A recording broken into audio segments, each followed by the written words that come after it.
सदगुरु कबीर साहब की साधना पद्धति भक्ति के सुरभि से सुरभित होती है, प्रेम के रस से सरस होती है और भाव से माधुर्य का संचार होता है। सदगुरु कबीर साहब की साधना पद्धति औरों की साधना पद्धति से सर्वथा भिन्न है। सहज रहे समाय, न कहूँ आवे न कहूँ जाए। सहजता में ही सहज समाया हुआ है। सहज जीवन यापन करते हुए उस साहब से प्रेम कर लेना और उनसे सुरती से जुड़ जाना ही सहज सुरती योग है। सदगुरु कबीर का मार्ग सहज मार्ग है।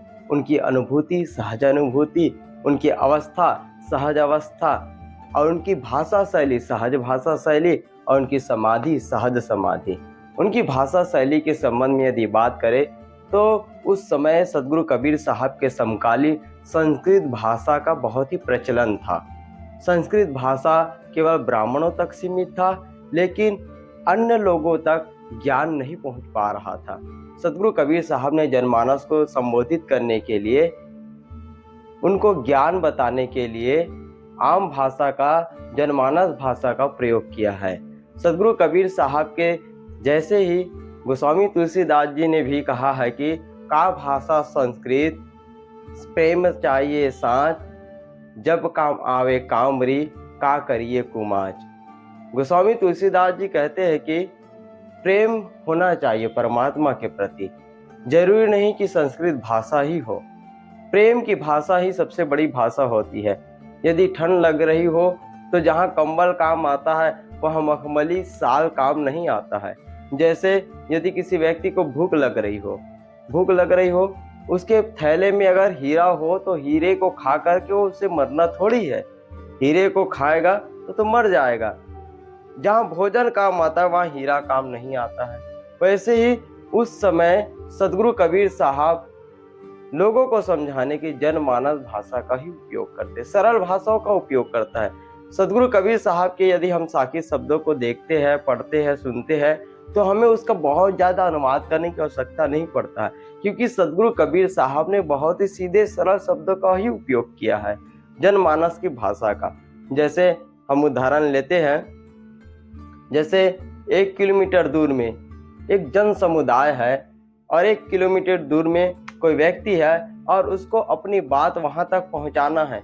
एक तो ये माध्यम है कि वो जन समुदाय उस व्यक्ति के पास आएगा और उस पूरे जन समुदाय को उस व्यक्ति के पास आने में बहुत देरी लगेगा, बहुत समय लगेगा। हो सकता है उसमें से कुछ आएंगे, कुछ नहीं आएंगे, लेकिन एक व्यक्ति है, उस जन समुदाय के पास जाने में सरलता होगी। तो सदगुरु कबीर साहब ने तो वही किया।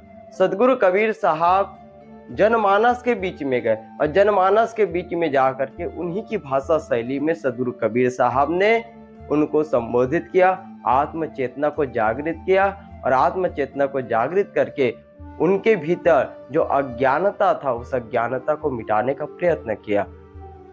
आज जो आडंबर से हम मुक्त है, पहले जातिवाद था, जातिवाद को महत्व देते थे।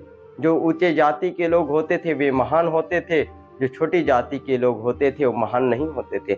लेकिन आज की स्थिति में हर कोई जो है, जिसमें गुण है, जिसमें योग्यता है, वो महान होता है। तो जातिवाद को कुठारघात सदगुरु कबीर साहब ने किया। जातिवाद की जो खाई थी उसको सदगुरु कबीर साहब ने पाटने का प्रयत्न किया। तो इस प्रकार से सदगुरु कबीर साहब ने लोगों को समझाने के लिए सरल भाषा का ही उपयोग किया है और सदगुरु कबीर साहब ने सहजता में ही, सहज में उस साहब को प्राप्त करने का युक्ति बताया, मार्ग बताया है।